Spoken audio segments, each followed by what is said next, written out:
Masjid fungsinya untuk apa yang pokok? Sholat. Jadi masuk masjid fungsi yang pokok untuk sholat. Sebelum sholat minta lu rahmat Allah. Nah rahmat itu dibagi 3. Saya ulangi, rahmat dibagi 3. Nah kalau suami ibu namanya Pak Rahmat, nanti ibu pulang ke rumah, papa dibagi 3. Udah, 1. Rahmat itu yang pertama solusi dari semua masalah hidup. Nah.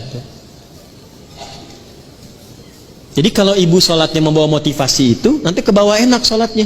Pas sujud ingat, dengan suami ada masalah tuh ingat, minta solusi. Nangis, selesai. Walaupun belum ada solusi, tapi hati tenang. Dan itu mengantarkan pada setengah solusi. Sudah? Yang kedua,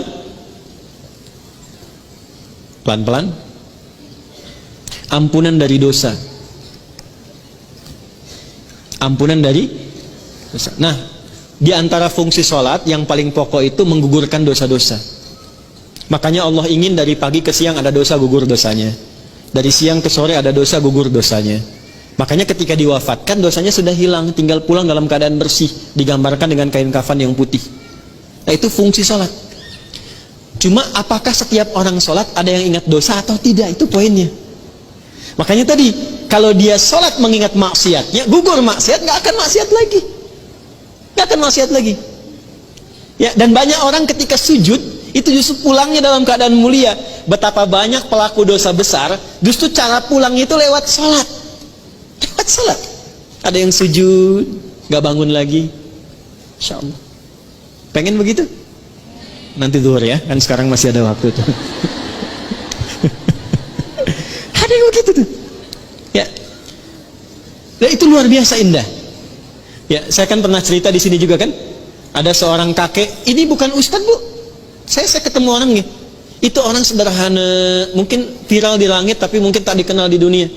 Sederhana orangnya, nggak disebut kaya, biasa saja. Pakai kaos, cuma jagain masjid, azan. Hari Kamis itu, pada asar sedang puasa sunnah loh.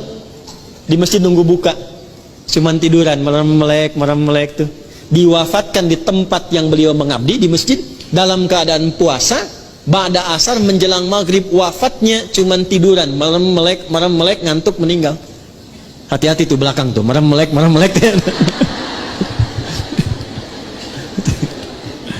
Dua. Yang ketiga, bagaimana caranya supaya saat sholat bisa mengingat ada kesalahan yang diampuni? Maka dibuka dengan bagian ketiga. Perhatikan bagian ketiga.